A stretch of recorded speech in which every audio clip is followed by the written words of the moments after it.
Everyone, and welcome to week 3 of English 120. This week we're going to begin our research project, and we're going to talk about finding a topic and gathering evidence on that topic. You're going to read 3 essays in the Conscious Reader: New Classroom War, Teacher versus Technology, Does I Make You Dumb, and Seeking Corporate Fingerprints in Wikipedia Edits. You'll have 4 assignments this week, including a synthesis discussion. This is the conversation we're going to be having this week. You're also going to do an active reading journal. You'll be assigned the research essay, but more importantly, you won't have to do anything except for the first stage of that, which is the project topic form, which is due by the end of the week. You'll also be completing 3 units in comp class. You need to complete just like the last few weeks, you need to complete the research topic, and then you need to take the test. All right, so let's begin the process of writing a research paper. The first step in writing a research paper is to discover an appropriate research topic. Now, for this research paper, you can use any topic that comes up in the Conscious Reader. It doesn't have to be from an essay that we've already read. It can be from any essay in the Conscious Reader. The next step is to develop research questions, and we're going to be talking about that in the next few minutes. Third step is to begin your research at the Napa Valley Library. So, what is a research question? It's a brief question that directs your efforts to collect, critically read, evaluate, and take notes on your sources. It's going to focus on a specific issue on the topic that you're writing about.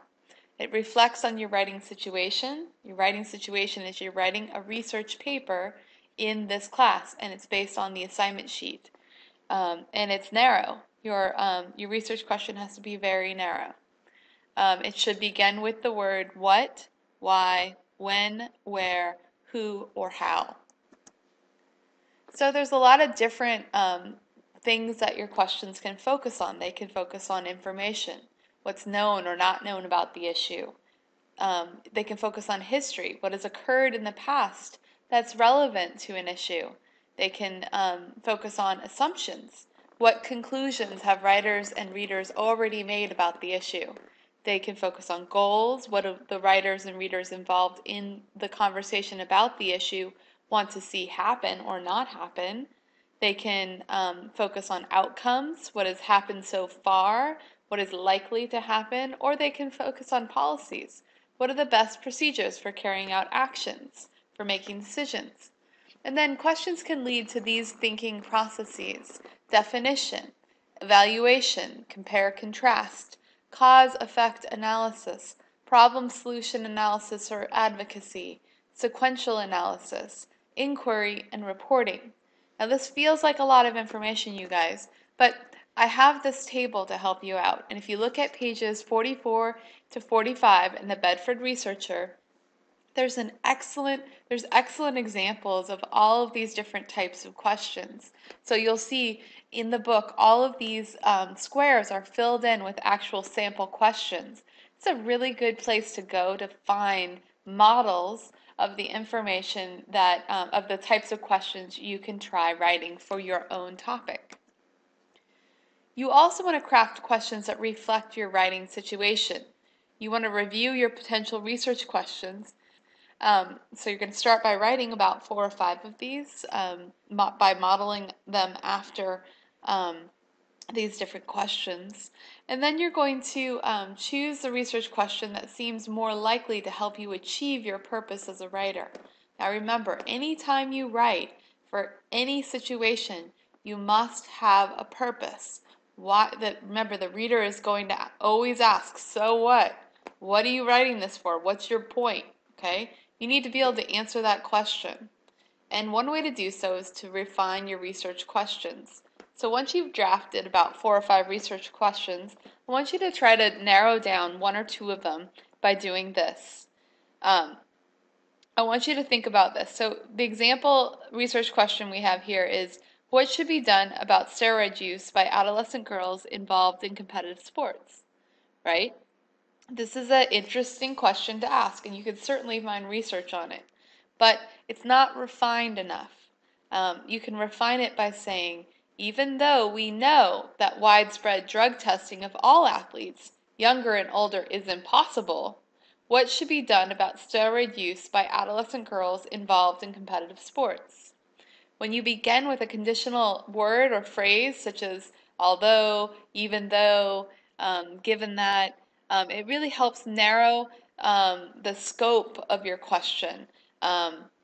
You can also narrow your question by getting rid of any vague words or phrases and replacing them with specific language that's specific to your topic. And then use these specific terms to conduct research. You can use them as keywords when you're doing a search in the library. So hopefully this helps you think about your research questions. Now, where you're going to be doing your research is the Napa Valley College Library. The McCarthy Library is located on campus in the 1700 building. Those of you who came to our wonderful session last week got a lot of great details from Nancy, the librarian. But I tried to take some notes to show you guys some information. Now, you can reach the Napa Valley College website by going to the Napa Valley College homepage, looking under academics, and clicking on the LLRC library link. That'll take you to a page where you click on the McCarthy Library link. On this page, you can find a link in the left-hand corner to the SNAP Consortium. That's where you can find all of the books and holdings that can be that are at our library and can be found through interlibrary loan. So you can click on that and do a search by author, or by you can search by keyword or subject. Also, there's a lot of research databases that are really important to use for this research project, and that's also found on the same page in the top left-hand corner. If you click on research databases, there's a page will load with a list of different databases. Two really good ones to try out are Academic Search Premier and Opposing Viewpoints. Now, if you're logging in from home, if you're logging on an EBSCO database, and that's such as Academic Search Premier, you'll be prompted for a user ID and password. The user ID is NVC Library, and the password is books. If you're logging into a Gale database, such as Opposing Viewpoints, you need to log in with your NVC library card number. If you do not have a library card number, you can get an e-card number immediately by clicking on the link on the home page of the McCarthy Library. There's a great video on the difference between popular articles and academic articles. What you're going to be using for this class are academic articles. These are articles that are peer reviewed, and you can see a great video on this under How to Do Research online databases. There's also a great on the Napa Valley College website. There's a great MLA citation format. It's found on the home page at the bottom of the page. There's also some great InfoLit modules that are available also off of the main page, and these are subject area pages. So if you wanted to know all the information that our library has on Native Americans, there would be a great page for you to click on and get that information. And finally, she gave us some great tips on searching on Google. If you do want to do internet searches, you want to use site limiters. So whenever you do a search, so say you were searching for Native Americans and you wanted to search just educational sites, such as our Napa Valley College site or Sonoma State site, you would type in Native Americans and then the word site:.edu. You can do the same for government sites with site:.gov. So this week we're going to be, with all this gathering of research, we're going to be practicing something called synthesis. Synthesis is where you take several different ideas in ideas found in articles, and combine them together in order to understand a conversation.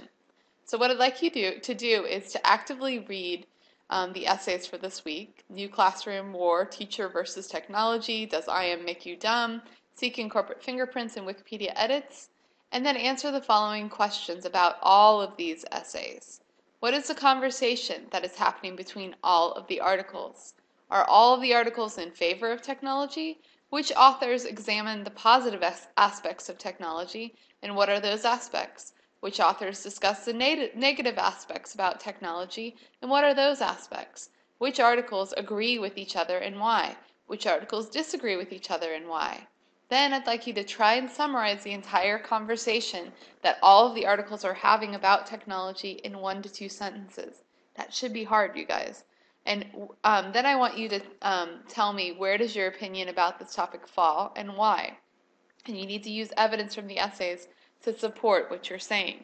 This will be a good practice of how it helps you understand how you will actually be writing in your own research paper in the next couple of weeks.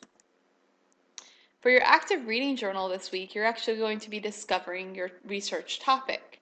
So the first part of it, you're going to do free writing. You're going to look in the conscious reader and find 1 or 2 topics, or 2 or 3 topics to write about, and you're going to do 10 to 15 minutes of free writing, right? Just writing whatever comes to your mind for 10 minutes about this topic.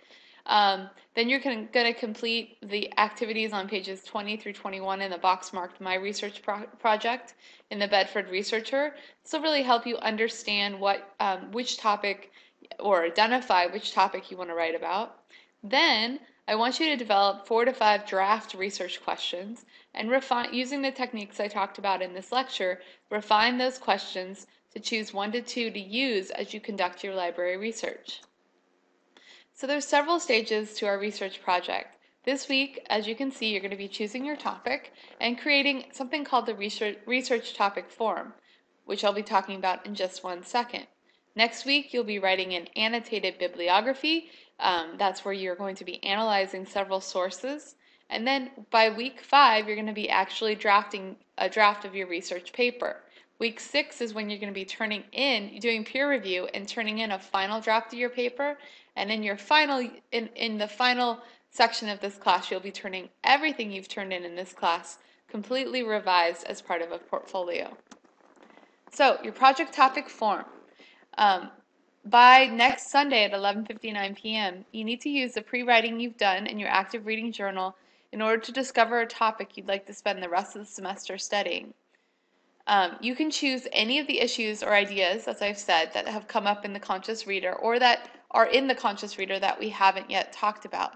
But your topic must be a subject of debate, discussion, and discovery. What your topic form needs to contain. You need to clearly define your topic and explain how it is a subject of debate, discussion, and discovery. It just needs to be arguable. It needs to be a topic you can join a conversation about. Which essays from the conscious reader discuss this topic? Who are the authors? What have you learned about this author so far? What have you learned about the conversation you are joining about this topic? What will you do to research this topic? How will you conduct research? What sources have you found so far? You must identify at least 2 sources you've found beyond the essays in the conscious reader, and include at least 3 drafted research questions. You want these to be the refined drafted research questions. You need to place your project topic form in MLA format.